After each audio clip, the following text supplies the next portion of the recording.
Did you know that Andrew Jackson, famed military governor and 7th president of the United States, used to reside right here in our own backyard? It's true. Here to tell us more about this fascinating chapter of Pensacola history is Jonathon Woodward.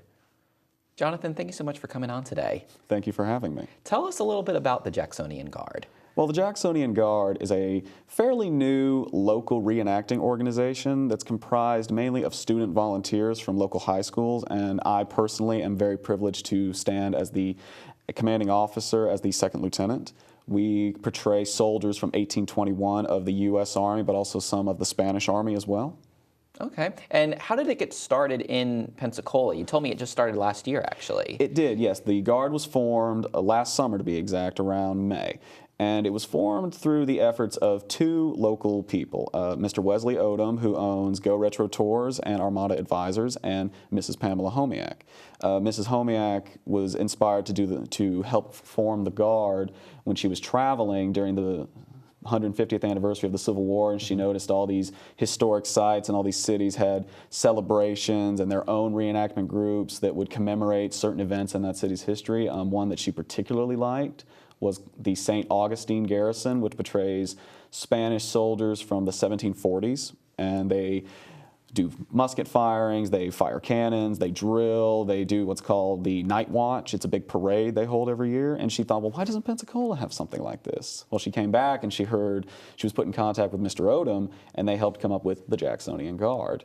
Very cool. Now, I know it's only a year old, but has the program evolved or anything like that over that time? It has. When we formed it last summer, all we had was a small detachment of American troops, 4 infantrymen, 1 officer, which is myself, and 3 musicians. Since then, we've added a small detachment of Spanish soldiers, roughly about 4 to 5, and we've also added a few civilians, a few ladies in period dress as well. Okay. So we're growing, and I'm very pleased to see that. And growing in notoriety, too. A lot of people are aware of it now, and I know a lot of people come out for it. That is true.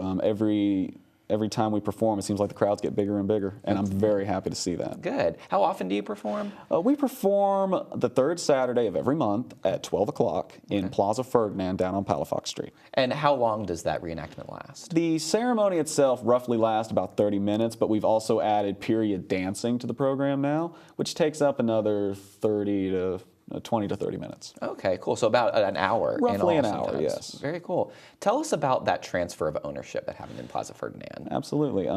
One of the reasons we enjoy doing this is the actual ceremony that transferred Florida to the United States from Spain occurred in Plaza Ferdinand. So the fact that we're able to do it now is just incredible. It's very historic and very accurate. The transfer occurred on July 17th, 1821, when representatives from both the U.S. and Spain met in Plaza Ferdinand. And they were accompanied by soldiers from both armies. The Spanish had the 4th Tarragona Battalion, which was a new regiment brought just from Spain for this ceremony. And the Americans had the 4th United States Infantry. Both troops lined up in front of the flagpole facing one another, and the American general, General Andrew Jackson, whom we are named after, walked between both lines of troops, and he met with the governor, Callava, the Spanish governor of Florida, and they both went into the government building, which was where the T.T. Wentworth Museum stands today.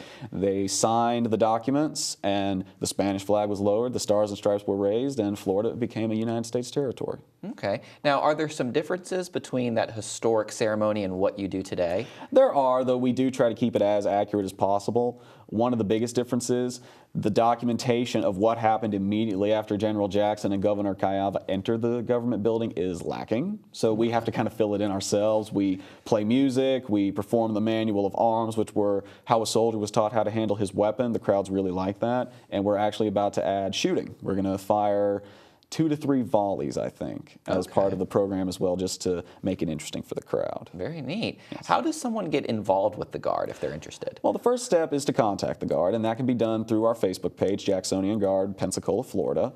And if they are interested, just say, hey, I've seen y'all. This looks like a lot of fun. How do I join? And they will be put in contact with Mr. Odom. He is the Guard's organizer, and he handles all the recruiting.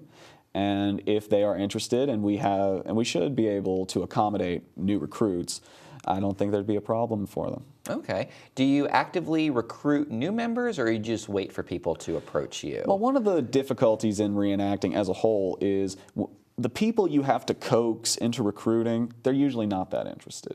It's the ones that come to you that are the worthwhile ones, because they're the ones that are interested, they're motivated, and they want to do it. So we usually wait for people to come to us if they are interested, and that usually tells us they want to do it, they're fascinated by what we do, they're motivated by what we do, and that they'll stay.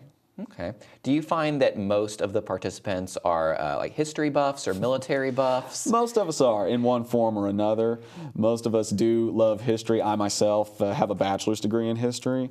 Mr. Odom studied history. Many of us are just history buffs in general, so yes. I'm curious what interested you in this particular ceremony. What about it is appealing to you?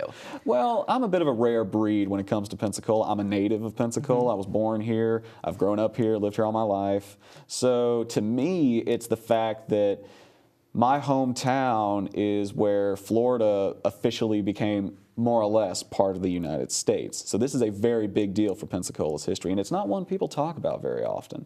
Every time you hear about Pensacola history, we talk about Tristan de Luna, occasionally Bernardo de Galvez, and that's about it. Okay. So the fact that we're able to shed light on this very important event, not only in Florida, but Pensacola and the United States as a whole, is really awesome for us. It's true, and it's not something that a lot of people know. When you tell people that Andrew Jackson used to reside here, they're surprised and they're curious if you're talking about a different Andrew Jackson. Maybe not the one that wasn't president. What can first-timers expect from the experience? Should they bring chairs or an umbrella, something like that? Do they just stand around and watch? What does that look like? Well, most of the time, some people have brought chairs, some do bring umbrellas, depending on the weather, of course. Most of the time, people just stand and watch us, because that allows them to get closer to what we're doing, provided they maintain a safe distance from us, because we do handle guns and we don't want anybody to be injured. Most of the time, it's informative. They're really going to learn a lot if they come watch us. Okay. At least that's what I like to think. Right. Is there that educational component where you tell them what's actually happening, or do you just show them? Absolutely. Okay. For example, whenever I run the soldiers through the manual of arms, I explain why each position was practiced and what situation it may be used in. And of course, many people are just not aware of what happened when Florida became part of the United States. For example, many people don't know General Jackson served as Florida's first territorial governor. It's a post, he only held it for a few months, but he was the first. Yeah. And then, of course, he went on to become president. Interesting, interesting. Well, I've been, and it is a fascinating experience, and I would encourage anyone who hasn't gone to certainly experience firsthand this valuable reenactment. Jonathon, thank you so much for coming on. Thank you for having me.